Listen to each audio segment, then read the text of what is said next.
et de lui remettre un cadeau. J'espère que vous apprécierez. Et lui, on va tout de suite voir sa réaction. Je découvre.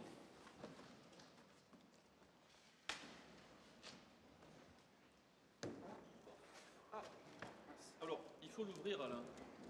Oui, mais attendez, mon papier, Mais oui. je garde Ne vous inquiétez pas, je garde tout ça. Il y a toujours un peu d'improvisation, c'est absolument pas prévu, là. Mais j'avoue qu'on en profite. Pourquoi c'est à moi de l'ouvrir? Ah bah, c'est pour vous. Si c'est moi qui l'ouvre, je veux dire, on n'est pas dans... Il n'y a pas de piège.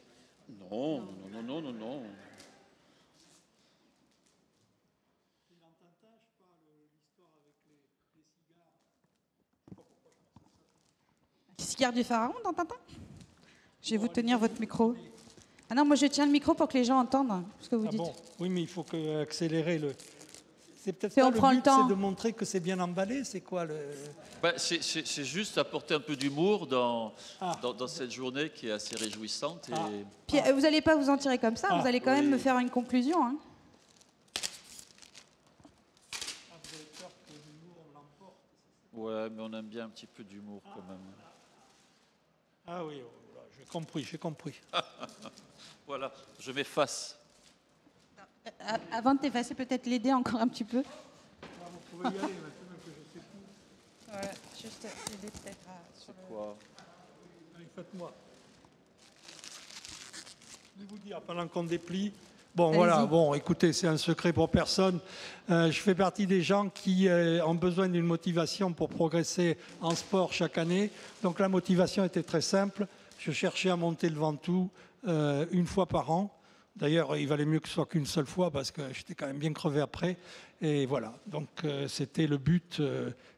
Oui. Et là, la pente est un peu plus forte que les 8%. Bon, mais vous m'avez trouvé l'introduction pour... Et vous avez vu ça? J'étais sûre que ça allait vous plaire. Mais oui, j'étais sûre. Alors attendez, je pousse toutes mes affaires. Hop, et je vous laisse la place. Je fais avec ça ou avec quoi? Avec, oui. Ah bah avec votre micro, vous étiez bien, non? Ou comme vous voulez. Là, c'est bon, là. Ouais. Comme vous préférez. Bon, écoutez, non, c'est avec plaisir, hein, c'est avec plaisir, mais je vais tout vous dire, il y a quand même un certain risque parce que j'ai envie de... Comme on l'a dit, c'est un long parcours. Je viens de quitter les fonctions à Calibat. J'ai exercé pendant 12 ans à Calibat, 15 ans au CSTB. Puis avant, j'ai fait plein de choses. J'étais directeur de la construction, etc. J'en ai fait des réglementations thermiques. Je peux vous dire que depuis 1977, je les ai fait toutes faites. Voilà, si vous voulez tout savoir.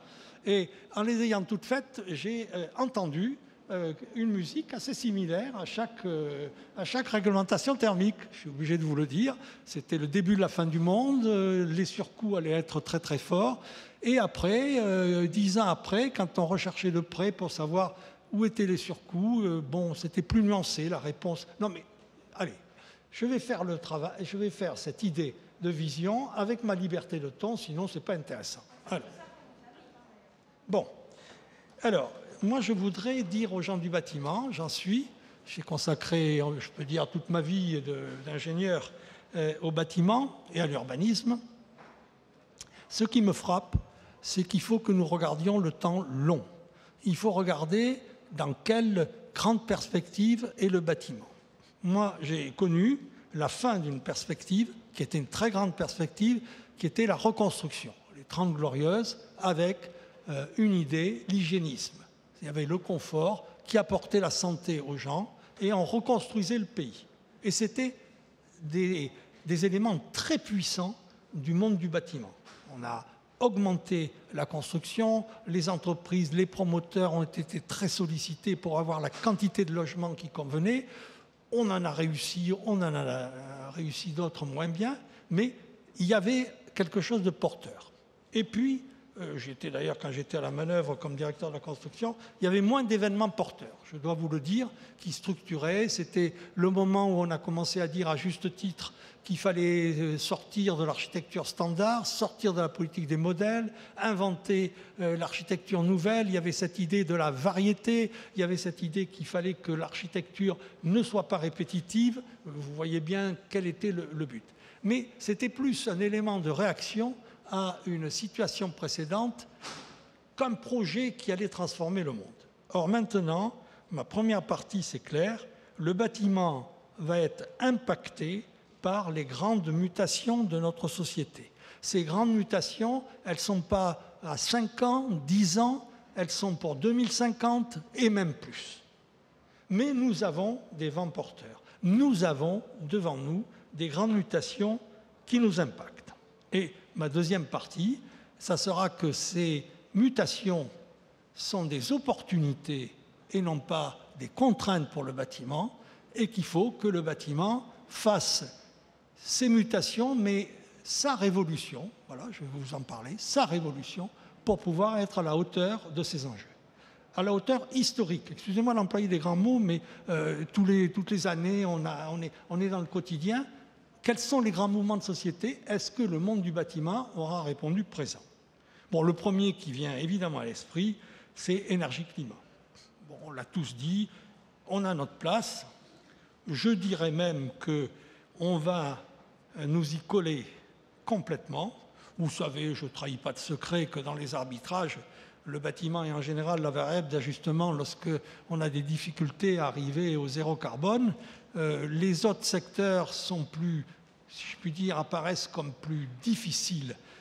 La mobilité, l'agriculture, l'industrie et le bâtiment, c'est le grand secteur où on se dit mais il y a un gisement formidable, pourquoi il ne pourrait pas être exploité?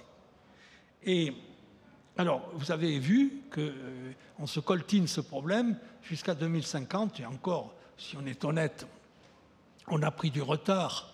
Il faudra donc accélérer entre maintenant et 2050, et en 2050, eh bien, on n'aura pas les effets immédiats puisque c'est stocker le carbone et nous allons nous retrouver avec du dérèglement climatique qui continuera et ça sera difficile de rester dans les rails. Donc, on a là quelque chose de très fort, très long, très structurant et ce n'est pas dans 5 ans que ça sera terminé. Ce n'est pas dans 5 ans ou dans 10 ans ou dans 15 ans.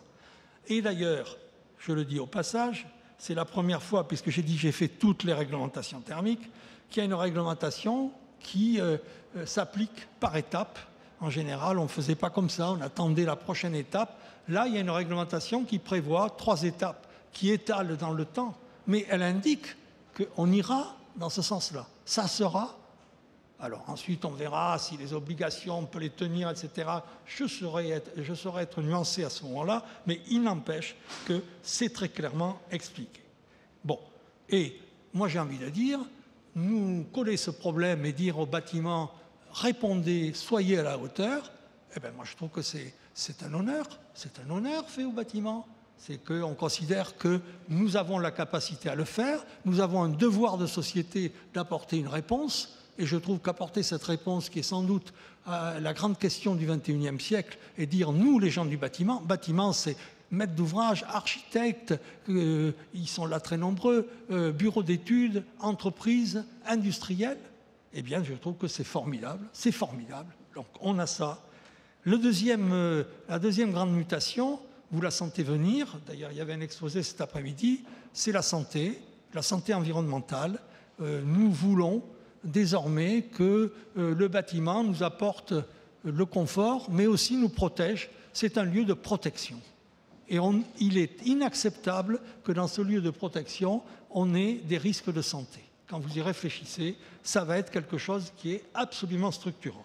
Et cette santé environnementale, c'est aussi la qualité de vie, parce que ça revient à ça. La vision de la santé au nom de l'OMS, ce n'est pas seulement les maladies, mais c'est aussi la qualité de vie.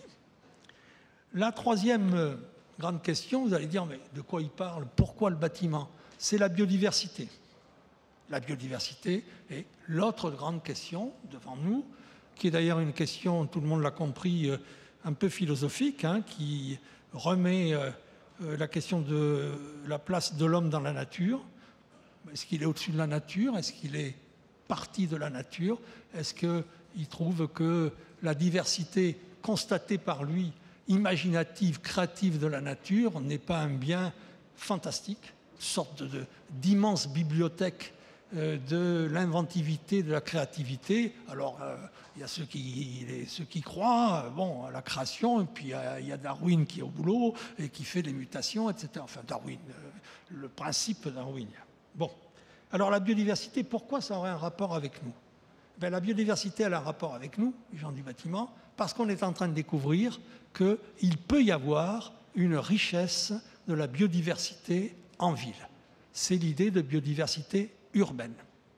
Et dans la biodiversité en ville, le bâtiment a sa place. Il a sa place sur les balcons, il a sa place sur la 5e façade, il a sa place sur les façades, il a sa place dans ce qui l'entoure immédiatement, des espaces qu'on appelle les verts bêtement, et qui peuvent être des espaces de présence de la nature. Et donc, la biodiversité urbaine, je peux vous le dire, c'est un sujet que j'étudie en ce moment, sur lequel qui me passionne. On est à peu près sûr qu'il y a plus de biodiversité dans un tissu urbain que dans la plaine de la Bosse ou de la Brie avec les monocultures et le glyphosate. Excusez-moi de mettre les pieds dans le plat. Et donc, de ce point de vue-là, les écologues sont en train de se dire qu'on a intérêt à avoir suffisamment de nature en ville pour qu'il y ait suffisamment de biodiversité créée par la vie. Donc, je vous apprends une nouvelle. Tout à l'heure, sur le bâtiment, au lieu d'être un obstacle, on est devenu une solution sur la question climatique. Pour la biodiversité, contrairement à ce qu'on croit, l'artificialisation, c'est contre la biodiversité. Eh bien, la ville peut devenir un lieu positif, créatif de biodiversité. Nous sommes un élément de la solution. Très belle nouvelle, très belle nouvelle. Ensuite, c'est assez classique, mais vous allez voir après que pour la partie révolution, je vais en avoir besoin, enfin dans l'exposé, c'est le numérique et l'intelligence artificielle. Nous n'avons pas été le premier secteur, saisi par ça. D'autres s'en sont emparés bien avant nous. C'était d'ailleurs plus facile. Il faut dire que, par exemple, le principe de maquette virtuelle, c'est plus facile pour un constructeur automobile, c'est plus facile pour un constructeur d'aviation. Nous, c'est quand même du boulot parce qu'on a des prototypes partout. Donc, tant que ce n'est pas un coût raisonnable, nous avons une difficulté plus forte que les autres secteurs. Mais derrière cette idée du numérique, il y a aussi l'apport de l'intelligence artificielle. C'est pas, je vais vous dire, c'est pas un paradoxe. Pour moi, un bâtiment, comme un être vivant, il y a sa morphologie, c'est son architecture classique, il y a son métabolisme, comment il vit, comment il fonctionne, ses changements d'usage, ça fait partie du métabolisme. Et d'ailleurs, quand on parle tous du stock, eh bien, le stock, c'est changer le métabolisme du stock, c'est une réponse de métabolisme et non pas de morphologie. Le stock, il est implanté à des endroits, on ne change pas la ville, on ne change pas les axes, on change le fonctionnement, le métabolisme de ce stock. Donc, nous sommes bien sur... Et il y a, troisièmement, c'est ça qui me paraît très important, si c'est un être intelligent, si c'est un être vivant, il y a la place à l'intelligence. Et la place au cerveau. Où est le cerveau du bâtiment? Où est le cerveau de la ville? Eh bien, c'est une question qui se pose parce que, et donc, morphologie, métabolisme, cerveau et traitement des informations, c'est les trois éléments qui vont nous faire progresser. On va en avoir besoin tout à l'heure. Alors ensuite, j'appellerai dans les mutations, alors vous allez être peut-être plus surpris, les mutations de mode de vie. Moi, j'ai toujours vécu l'idée que, oui, mais... les gens veulent toujours la même chose, c'est assez stéréotypé la demande. Et puis tout d'un coup, on a quand même tous vu un phénomène fantastique. En plein Covid, on nous oblige au confinement. Et tout d'un coup, nous changeons de mode de vie de façon contrainte. Et d'ailleurs, depuis la fin du confinement, on est en train de garder des éléments de ce changement de mode de vie. Il faut... Si, je continue, il faut accélérer un peu. Bon, et donc, ces modes de vie, finalement, on s'aperçoit qu'ils peuvent changer plus vite que prévu. Plus vite que prévu. Et que ce n'est pas forcément un obstacle. Et qu'il y a peut-être un désir caché qui n'a pas été compris par tout le monde de changement de ces modes de vie. Et notamment, quand on voit le télétravail qui pénètre, quand on voit le maintien à domicile, quand on voit tout un tas d'idées d'avoir des qualités de service et des plateformes de service dans un bâtiment, toutes ces idées-là sont liées à des nouvelles façons de vivre le bâtiment. Le vivre d'ailleurs des fois à plusieurs, colocation, etc. Nous avons devant nous une capacité de transformation des usages que l'on fait du bâtiment par nos modes de vie qui me paraît très, très important. Donc, il faut s'appuyer là-dessus, au lieu de dire ça gêne nos habitudes, etc. Au contraire, on va essayer de comprendre ces aspirations aux modifications de mode de vie. Et puis, il y a une troisième mutation, enfin, j'en suis à la cinquième. Alors, vous allez me dire que je suis optimiste, mais moi, je pense qu'il est en train de se passer un basculement des financements de l'économie mondiale sur l'économie verte, le financement vert. Je suis quand même très frappé, si vous avez regardé dans les exemples aujourd'hui qui étaient donnés, il y a des maîtres d'ouvrage qui désormais mettent ce challenge comme étant leur challenge. Il y avait Total, il y avait d'autres. Et à ce moment-là, arrivent des financements, arrivent des possibilités d'une économie verte qui finance et qui est prête à faire un effort spécial pour ce type d'investissement. Et donc nous, il faut qu'on en tienne compte. Nous aurons sans doute la possibilité d'avoir ce financement nouveau qui vient vers nous. Alors maintenant, j'aborde la partie qui est moins marrante, si je puis dire, de l'exposé. Alors ces mutations, bon, je l'ai dit en introduction, c'est des opportunités. Il faut qu'on réponde présent. Nous avons des responsabilités, j'ai dit historiques, c'est beaucoup, mais enfin des responsabilités de ne pas laisser passer ces mutations que la société veut, exige, pour longtemps. Pour longtemps. Ce n'est pas des petits trucs à la mode qui vont changer. Donc, je dis à ma façon, d'où le titre « Mutation et révolution », que ça va entraîner, de mon point de vue, des mutations obligatoires et, par certains côtés, quelques éléments de révolution du bâtiment. Alors, le premier, je ne sais pas comment je vais le présenter, maintenant il y a le pouvoir politique qui est là, etc., etc., mais n'empêche qu'il faut le regarder. Quand on a regardé la question carbone, on s'est aperçu que détruire des bâtiments existants qui stockent du carbone pour aller reconstruire du neuf, où il va falloir mettre du carbone pour le reconstruire, ce n'était pas forcément l'optimum carbone. Et donc, cette idée que le stock, c'est un handicap, plus vite on le renouvelle, mieux on se porte, ben c'est une idée qui tombe à l'eau. Excusez-moi de le présenter de façon forte. Le stock, on en a besoin pour résoudre la question climatique. Alors évidemment, on l'a bien compris, ça donne le plan de rénovation énergétique du bâtiment, c'est clair. Mais ça donne aussi l'idée que quand on a un bâtiment déjà construit, il n'est peut-être pas obsolète aussi vite qu'on le croit. Et que augmenter sa durée de vie, d'usage, du bon usage dans la ville de ce bâtiment, c'est la meilleure réponse carbone.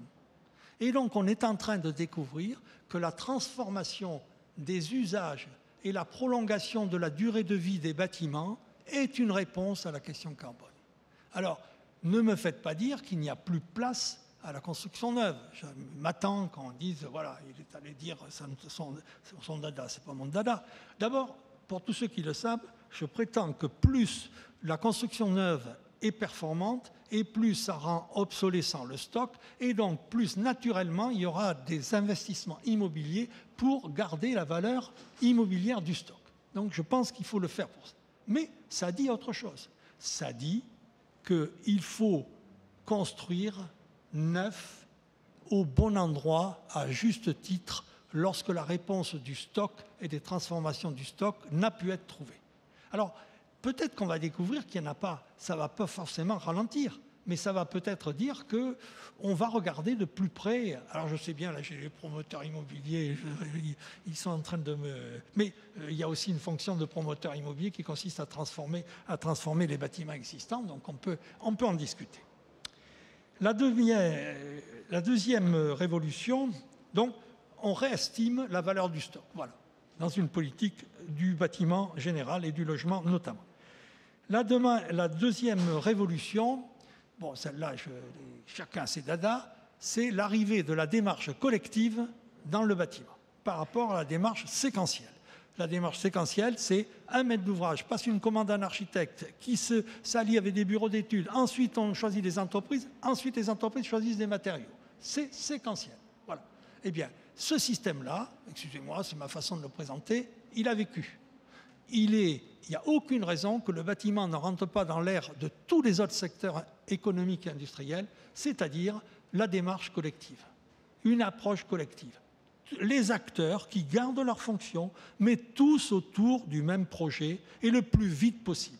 Et là, je mets les pieds dans le plat, y compris la partie matériaux et industrie. Je pense que, d'ailleurs, il y a eu un exposé du directeur général de Saint-Gobain qui se montre prêt, évidemment, à se retrouver dans des situations de ce type.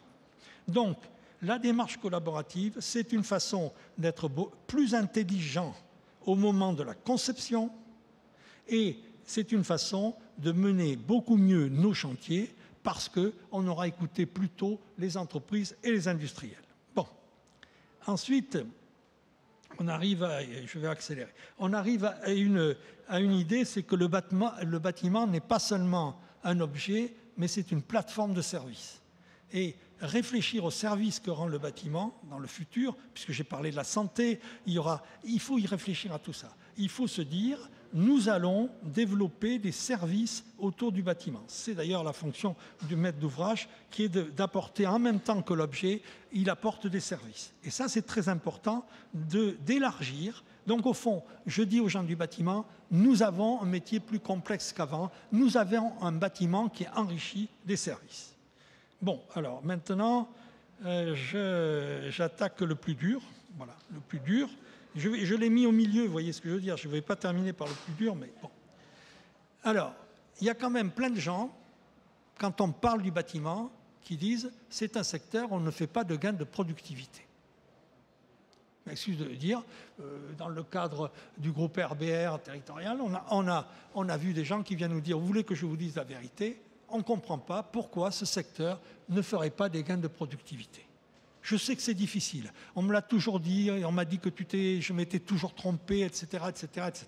Bon, mais c'est vrai.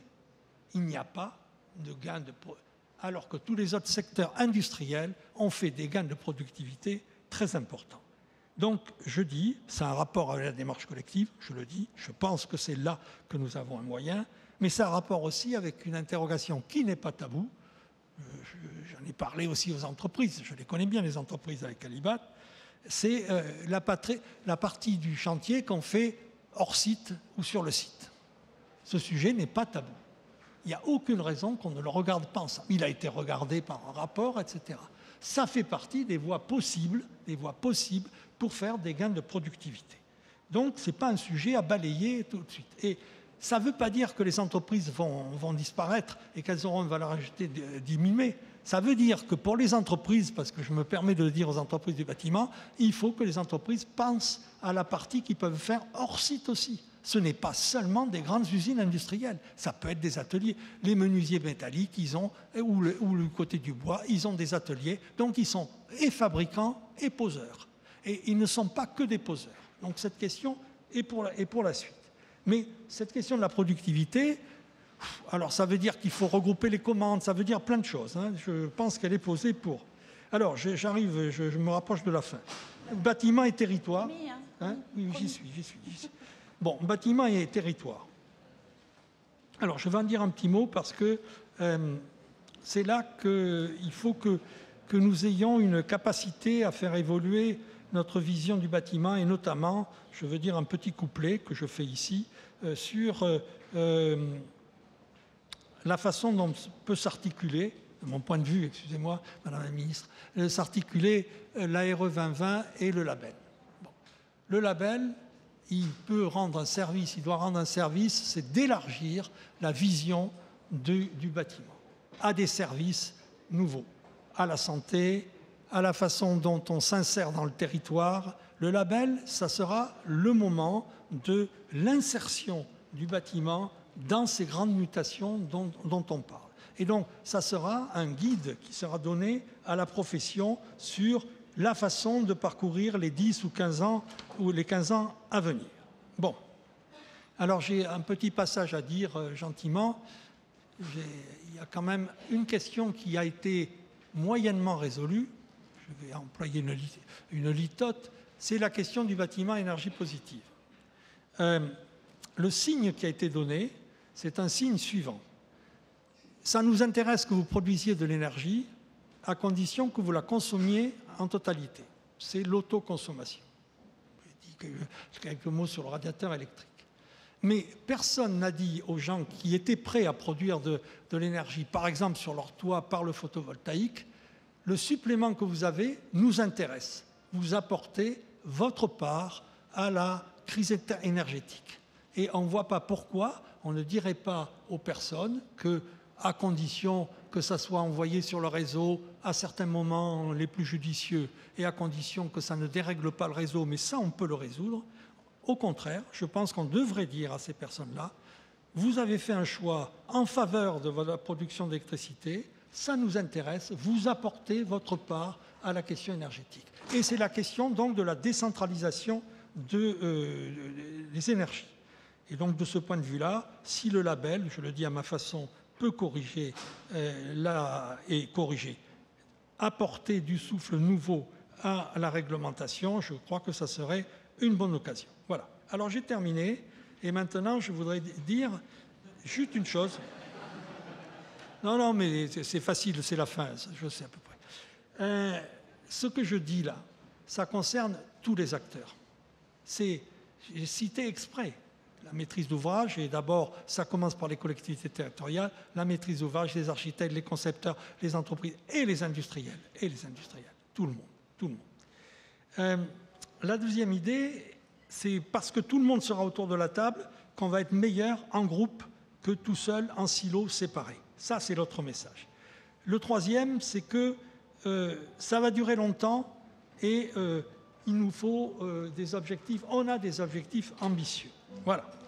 Alors, mon dernier, c'est là le plus dur à faire passer, mais je vais le dire.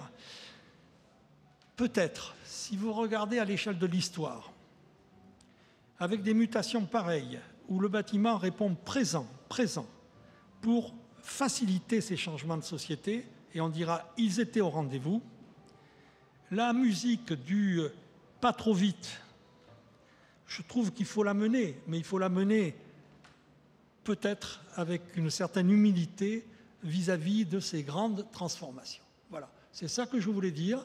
Vous m'avez parlé du Ventoux. Vous savez, quand vous êtes sportif, si on dit à quelqu'un il ne faut aller pas trop vite, vous ne risquez pas de faire de gros progrès en sport. Donc j'ai toujours appris que c'est parce qu'on avait des challenges et qu'on pouvait faire ces progrès. Alors ici, à Energy Meeting, je connais tout le monde ici, les acteurs. C'est des acteurs de l'imagination. Il y a les bureaux d'études, les archis, etc. Ils ont trouvé des solutions. Ils en ont montré.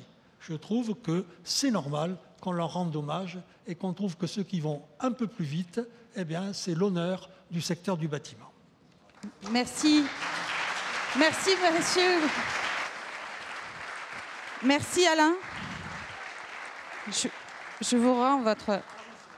Merci beaucoup. Merci, Alain Mogard, d'être avec nous. On le disait tout